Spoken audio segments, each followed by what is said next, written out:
One of my favourite characters in the Bible, whose life I have studied many times, is the man called Joseph.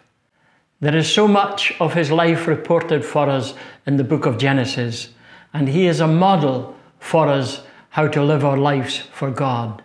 I want to bring a message today on the pressure that Joseph was under in regards to sexual temptation.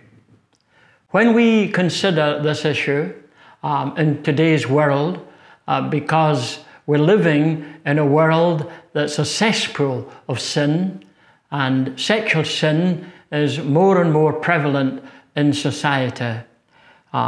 We have the breakdown in marriage. We have the acceptability of homosexuality.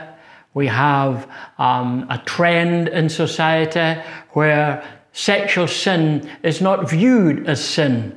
It used to be if two people were living together, unmarried, they were described as living in sin. That phrase is no longer acceptable. They're living now in partnership. It used to be that when a child was born out of wedlock, it was described as illegitimate. It's now described as a love child.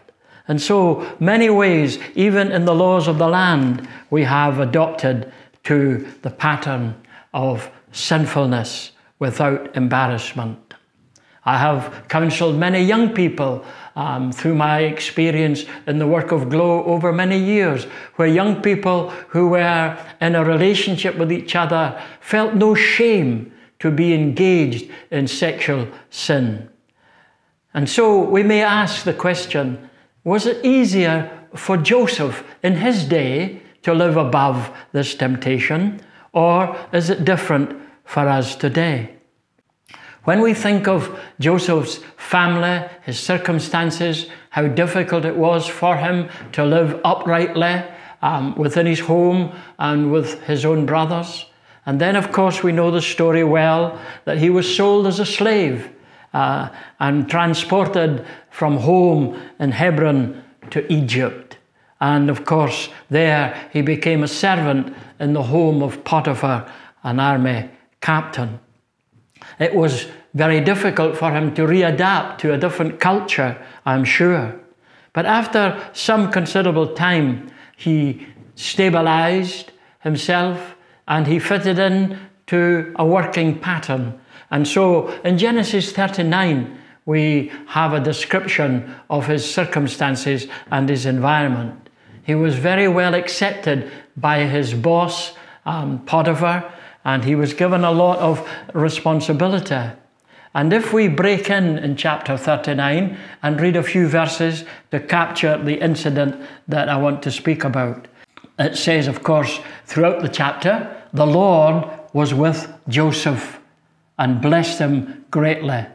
And then in verse number 8, now Joseph was a very handsome and well-built young man.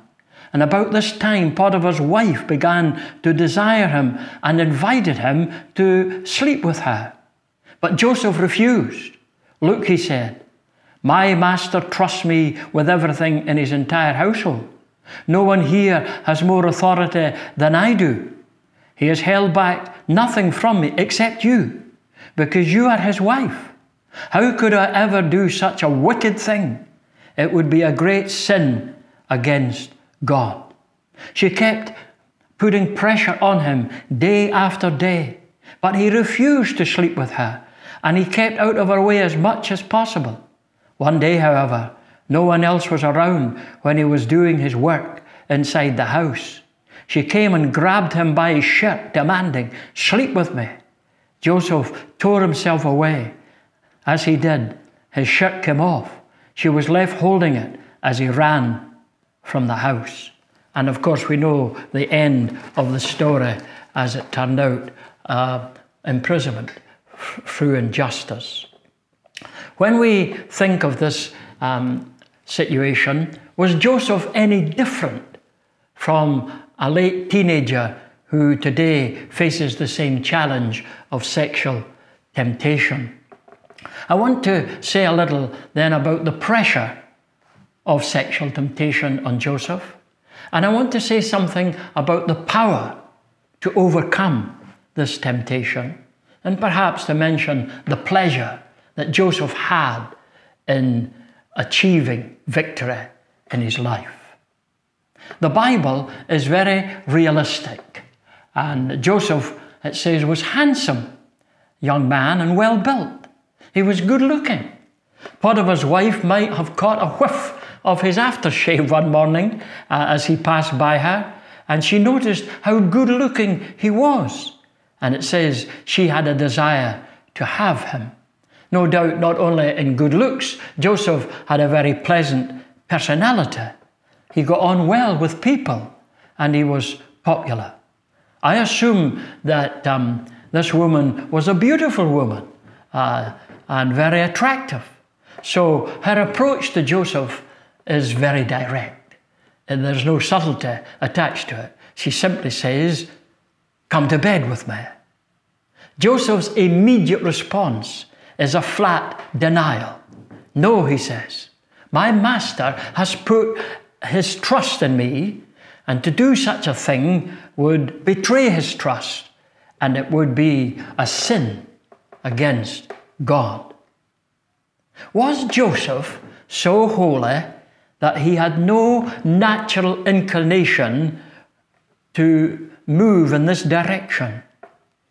I used to think that the more spiritual you become, the less likely you would be to be tempted, even in the area of sexuality. But that is not true. Spiritual people can be open to sexual temptation. And we must realistically understand that Joseph had a sex drive like every other person. And so what makes temptation painful at times is that this sin could be pleasurable. At his work one day, Joseph found himself under pressure. And day by day, it says in verse 10, this lady, this woman, spoke to him day after day.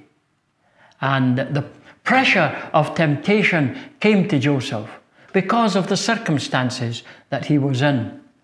And one day he found himself, unfortunately, alone with the woman. And again, the pressure for sexual temptation and sexual sin came to the fore. It was a very emotional and physical experience. He was under great intensity. She sought to get a hold of him. Joseph could no longer trust his own feelings, and he fled from the circumstances out of the room. And so we ask, would it have been easier and taken the pressure off Joseph had he yielded to her demands? Joseph wanted to keep his character pure.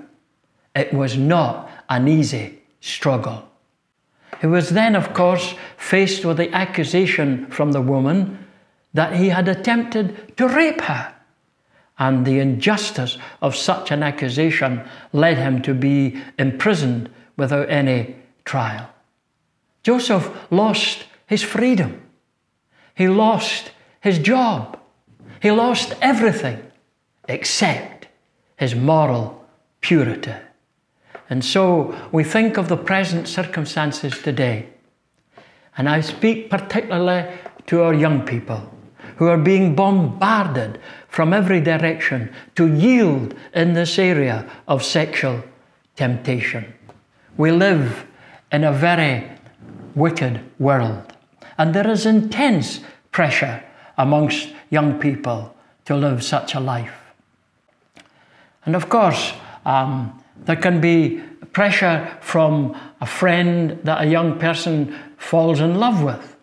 And it's been the case for a young man, in order to tempt his girlfriend into a sexual relationship, by saying, "If you love me, you will then go into this experience with me." That is blackmail. And when that kind of approach is taken, then my advice to the young lady is flee from that situation as fast as you can. The very interesting contrast between Joseph and David, King David, was that when David was faced with the temptation of sexual involvement, he succumbed, whereas Joseph succeeded. It's possible to know victory in this area and to survive such temptation. What is not only the pressure of sexual temptation, something to consider, but the power to overcome such temptation. Joseph had a character as well as a reputation. He had been treated very badly by his brothers. He had every reason to feel an injustice in life. But when in his working environment in Potiphar's home, he lived with a trustworthiness, with money and with possessions. And Potiphar trusted him. And so the integrity and character of Joseph shines through these chapters. 4 times in chapter 39, the phrase is repeated. The Lord was with Joseph. The power to overcome sexual temptation comes from the Lord and from a close relationship with the Lord. However, can I suggest some practical matters which also help us as it helped Joseph overcome? Number 1, Joseph understood how serious sin is and who it is against. He describes the act that was being proposed as a great wickedness. How hurt and how offended God is with sin. And we need to see sexual sin as something that really hurts and offends God. Secondly, Joseph was not afraid to say no, regardless of the consequences in his personal life. It takes courage and character for any person when confronted with temptation to say no. If I think of others, I think of Daniel when in Babylon as a student at university, the temptation to eat meat that was offered to idols presented Daniel with a choice and with the courage that he needed to say, no, I will not eat this meat or drink this wine. Esther is another good example of having the courage to say no. I will not parade myself before the lustful gaze of all your companions, says Esther. And I encourage young people particularly, but not only young people, when the temptation of sexual sin arises, have the courage and the character to say no. Of course, another helpful hint to avoid sexual sin is to keep free from circumstances that would lead to such an act. That would have made it difficult, for example, for Joseph. A person, of course, in his working environment finds himself on this odd occasion to be on his own with this woman. And so Billy Graham, as a great example to those who are preachers and to everyone for that matter, had a discipline in his whole life. He never went into a car with a woman who wasn't his wife on his own. He always took someone else with him. How wise was that guidance? Joseph's secret for overcoming temptation was undoubtedly the power of the Lord in his life.